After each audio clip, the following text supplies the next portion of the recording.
स्वामी करुणा अपरंपार स्वामी करुणा अपरंपार हो करुणा अपरंपार स्वामी करुणा अपरंपार।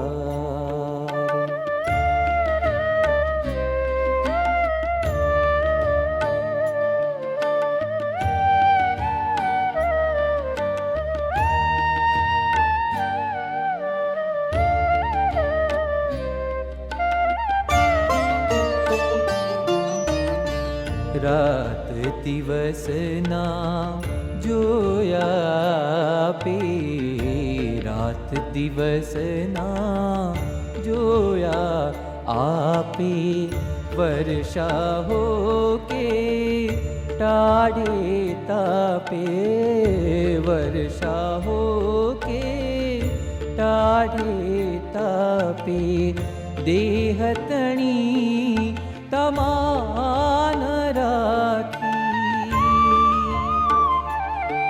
हो देह तणी तमान राखी विचरा अनंत अपार स्वामी वर्ष्या अनराधार हो स्वामी करुणा अपरंपार।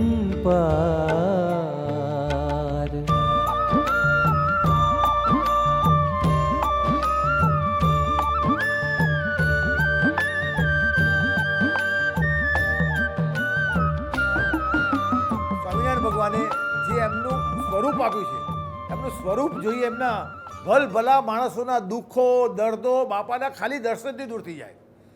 બાપા બોલે કે ના બોલે, આશીર્વાદ આપે કે ના આપે, પણ બાપાનું મુખના દર્શન કરે એવા વિશ્વમાં બહુ જ ઓછા લોકો ભગવાને બનાવ્યા છે। એમાંના એક પ્રમુખ સાહેબ મહારાજ હતા કે જેમના દર્શનથી જ માણસના તમામ દુઃખો દૂર થઈ જતા હતા।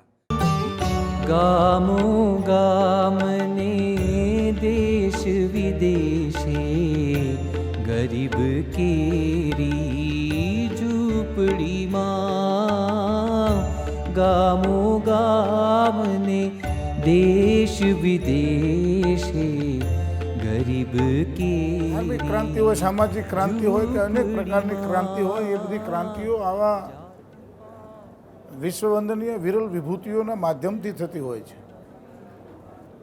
એ ઘેઘૂર વડલો જેને કહેવાય એવું કામ પરમ પૂજ્ય પ્રમુખ સ્વામી મહારાજ, એવું નામ, એવો છાંયડો એમણે એમના જીવનથી અનેક મંદિરો તો સ્થાપ્યા છે, પણ એ મંદિરોની અંદર આ હિન્દુ સમાજની અંદર છેવાડેની પંક્તિમાં રહેલા અંતિમ માનવને પણ પ્રવેશ આપ્યો છે। માત્ર મંદિરમાં પ્રવેશ આપ્યો છે એવું નથી, એને પોતાના દિલની અંદર, હૃદયની અંદર પ્રવેશ આપ્યો છે। વનવાસીઓને અને દલિતોના સંદર્ભમાં તો મેં નજરે જોયું છે, પોતાના બાહુમાં લઈને એ પોતાના નાના દીકરાની જેમ એને ગળે લગાડ્યો છે અને એને પ્રેમ અને વાત્સલ્ય આપ્યું છે। અને જે વંચિત સમાજ છેવાડે બેઠેલો છે એને એમણે દીક્ષાઓ આપી છે। મેં જોયું છે રસોડાની અંદર આ સમાજમાંથી શિક્ષા અને દીક્ષા લીધેલા લોકોને સ્વામિનારાયણ સંપ્રદાયના પૂજ્ય સ્વામીજીના સંચાલિત મંદિરોમાં રસોડાનું કામ કરતા જોયું છે। કોઈ કહે, આવીને જુએ તો ખબર પડે કે અહીં કેટલી આત્મીયતા છે, અહીં કેટલો ભાવ છે, અહીં કેટલો પ્રેમ છે। અને એટલે પીડા થાય છે મનમાં કે આવા વિરલ વ્યક્તિ કદાચ આપણી વચ્ચે સદેહ નથી, પરંતુ એમની દિવ્ય ચેતનાઓ અને એમણે આપેલો સંદેશો આપણી વચ્ચે છે, આપણી સાથે છે। એમની પ્રેરણાઓ, એમના સંદેશાઓ, હું તો એટલું જ કહીશ કે પ્રમુખ સ્વામી બાપાએ ઝાંઝરકાની અંદર પગ મૂક્યા, એમના ચરણ આવ્યા, એમણે આ દલિતોને પોતાના હૈયામાં નિવાસ આપ્યો। એટલે અમે એવું માનીએ છીએ કે સાક્ષાત હરિ ઝાંઝરકા પધાર્યા અને હરિ ઝાંઝરકામાં આવીને એ ઝાંઝરકાનો જે ટુકડો છે ને એ ટુકડાને પવિત્ર કર્યો ને એ ટુકડાના સંદેશથી સારા એ ભારત વર્ષના દલિત સમાજને પૂજ્ય બાપાએ ગૌરવાન્વિત કર્યો છે, એક સંદેશ આપ્યો છે। એટલે આવા દિવ્ય વિભૂતિ વિરલ વ્યક્તિત્વ માત્ર સ્વામિનારાયણ સંપ્રદાયનો પ્રશ્ન અહીં નથી, આખા એ ભારત વર્ષની અંદર રહેલી અનેક આચાર્ય પરંપરાઓ છે, અનેક પરંપરાઓ છે, અને એ પરંપરાઓની વચ્ચે મયુર પીછ સમાન જો કોઈ એક છોગું હોય તો એ આપણા બાપા હતા. અને એ બાપા આપણી વચ્ચે જ્યારે વિદાય થયા છે ત્યારે એમણે આપેલો જે સંદેશ છે, સમરસતાનો સંદેશ, સમાજના બેઠેલા દૂરના બાંધવોને પોતાના બનાવવાનો જે સંદેશ છે, એ સંદેશો લઈ અને એમણે ચીંધેલા રાહ પર આપણે સૌ ચાલીએ એટલી દિવ્ય ભાવનાઓ સાથે મારી પૂજ્ય બાપાના શ્રી ચરણોમાં दिव्य श्रद्धांजलि अर्पित करूँ छूँ। सारंगपुर आसानी से सोचने में नहीं आया था, लेकिन मुझे मेरे मित्र योगेश पटेल ने बताया कि इस तरह से प्रमुख स्वामी के दर्शन के लिए सभी लोग जा रहे हैं, तो आप क्यों नहीं जा रहे हैं।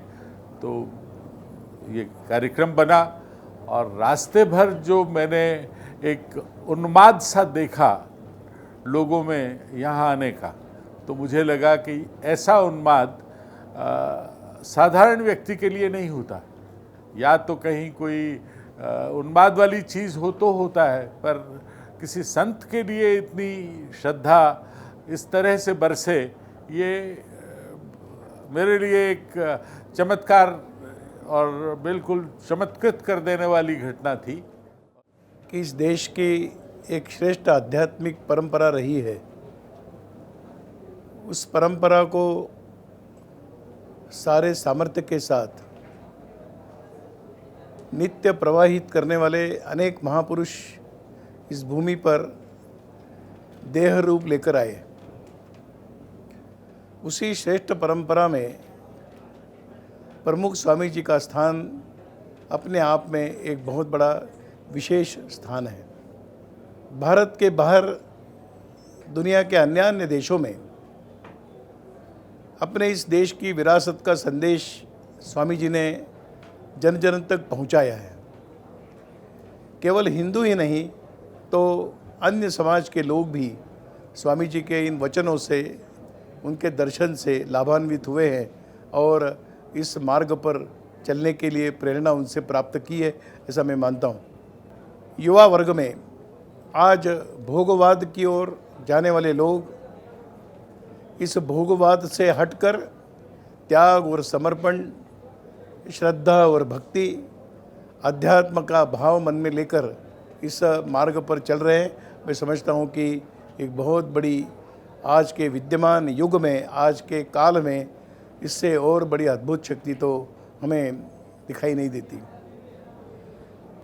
जब वहाँ पर नतमस्तक हुआ, उसी समय एक विचार जो मेरे मन में आया, वो विचार यही था कि प्रमुख स्वामी जी का सानिध्य, अस्तित्व एक शक्ति के रूप में हम सब के मध्य हमेशा ही आएगा, रहेगा, क्योंकि ऐसे महापुरुष न जाते हैं न आते हैं। इस प्रकार का उनका जीवन और हमारे इस मार्ग पर सभी को सन्मार्ग पर चलने की ऊर्जा प्रदान करते रहेगी।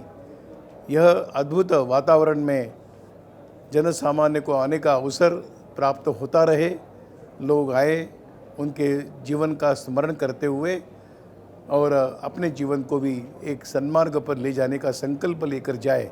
यही मैं समझता हूँ कि उनके प्रति हमारी भावना है, श्रद्धा है। आज उनका पार्थिव शरीर नहीं रहा, लेकिन उनकी स्मृतियाँ, उनका मार्ग इतना प्रशस्त वो बनाकर गए हैं कि सामान्य लोग उस पर बड़े विश्वास के साथ, आस्था के साथ चलते हुए अपने जीवन को धन्य करेंगे और प्राप्त संस्कारों के आधार पर अपने सामाजिक दायित्व का भी निर्वहन करेंगे, ऐसा हमें विश्वास है।